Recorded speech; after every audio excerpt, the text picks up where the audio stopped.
আমরা যখন সময়ের কথা ভাবি বা সময়কে হিসাব করতে চাই বা কন্ট্রোল করতে চাই, তখনই আমরা চলে যাই ঘড়ির দিকে। এই ঘড়ির উপরে বেস করে আমাদের সময়ের কন্ট্রোল কিংবা সময়ের হিসাব করে থাকি।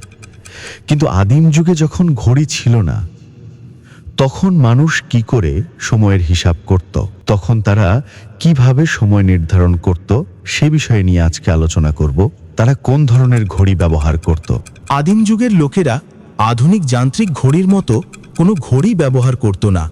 তারা মূলত প্রকৃতির নিয়মিত পরিবর্তনকে সময়ের মাপকাঠি হিসেবে ব্যবহার করত।